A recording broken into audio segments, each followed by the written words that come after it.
আমি জাতীয় নাগরিক পার্টি এনসিপি যুব সংগঠন যুব শক্তির একজন সংগঠক কেন্দ্রীয় কমিটির পাশাপাশি হচ্ছে আমি ম্যাফের একজন সদস্য।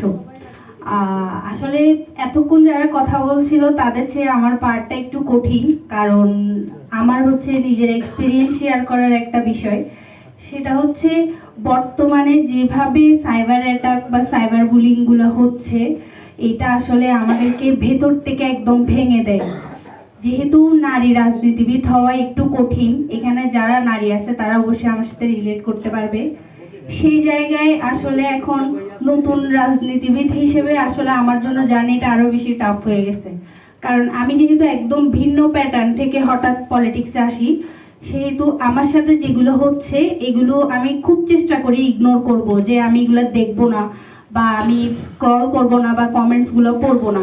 কিন্তু আসলে বেশিক্ষণ এগুলো ইগনোর করে থাকা যায় না। যদি আমি ইগনোর করি, দেখা যায় অনেকে স্ক্রিনশট বা লিঙ্কগুলো নিয়ে আমার ইনবক্সে পাঠায় বা আমার ফ্রেন্ড সার্কেলে এগুলো নিয়ে বিব্রত বোধ করে। তো এই জায়গার মধ্যে হচ্ছে একটা কথা বলতে চাই, সেটা হচ্ছে বাংলাদেশে আসলে 49% নারী। এই নারীগুলোকে যদি আমরা নিরাপদ বোধ ফিল করাইতে না পারি, আমরা যদি নিজেরাই পলিটিশিয়ান হয়ে যদি ডিপ্রেশনে পড়ে বাসায় বসে থাকি, তাহলে আমরা তৃণমূল পর্যায়ে গিয়ে অন্য নারীদেরকে কি আশ্বাস দিব যে আমরা আসলে তাদেরকে কেমন বাংলাদেশ উপহার দিতে চাই?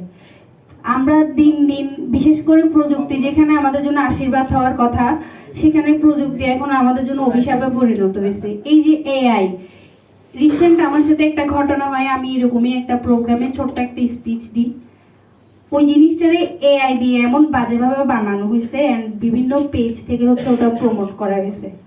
আমি যে নিজের পক্ষ থেকে কোনো একটা ক্লিয়ারিফিকেশন দিব, ততক্ষণে জিনিসটা এমনভাবে ছড়ায় যায়, ওটা আসলে আমার কন্ট্রোলে থাকে না।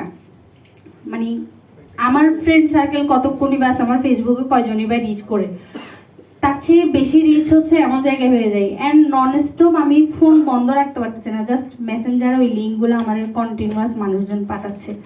এই জায়গার মধ্যে আসলে যখন কথা বলি, তখন একটা পর্যায়ে চিন্তা করি না, পলিটিক্স আসলে হচ্ছে না, পলিটিক্স করব না, বা এরকম একটা মন মানসিকতা তৈরি হয়।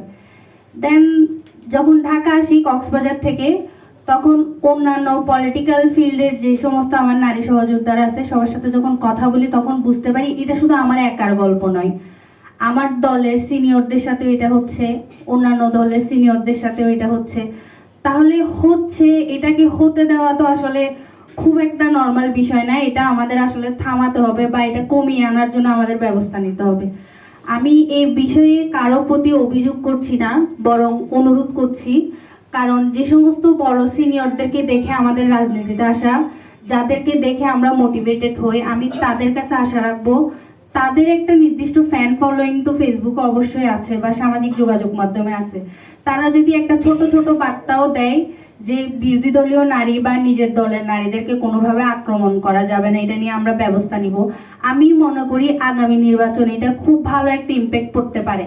কারণ আমি একটা সময় যে সাইবার অ্যাটাকের শিকার হয়েছি, রিসেন্ট একটু বেশি হচ্ছি, কারণ হচ্ছে যখন আমি মনোনয়ন ফর্মটা কিনলাম, আমার উপর হচ্ছে অ্যাটাকগুলো এমন বাজেভাবে হচ্ছে যে আমি এগুলা নিতে পারতেছি না। তো এই সময় হয় কি, যখন প্রোফাইলগুলো স্ক্রল করি দেখি বিরোধী দলের কেউ আমার এই মন্তব্যগুলো করতেছে, তখন রাজনৈতিক পরিবেশ আসলে নষ্ট হয়। আমাদের মধ্যে যে একটা সৌহার্দ্যপূর্ণ সম্পর্ক, এখানে একটা বিভেদ তৈরি হয়, ফাটল সৃষ্টি হয়।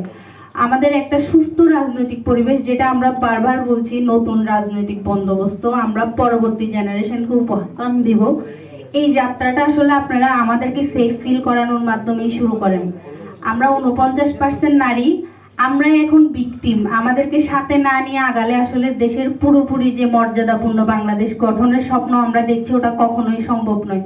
সে জায়গায় আমি আমার সিনিয়রদের কাছে অনুরোধ করব, আপনারা এই ব্যাপারে আপনাদের ভয়েসটা রেজ করেন, কারণ আসলে যে ভিকটিম সে কতক্ষণ ভয়েস রেজ করতে পারবে। আপনাদের মধ্য থেকে যদি ভয়েস রেজ হয়, তাহলে মনে হয় আমাদের জন্য একটু উপকার হয়। ধন্যবাদ।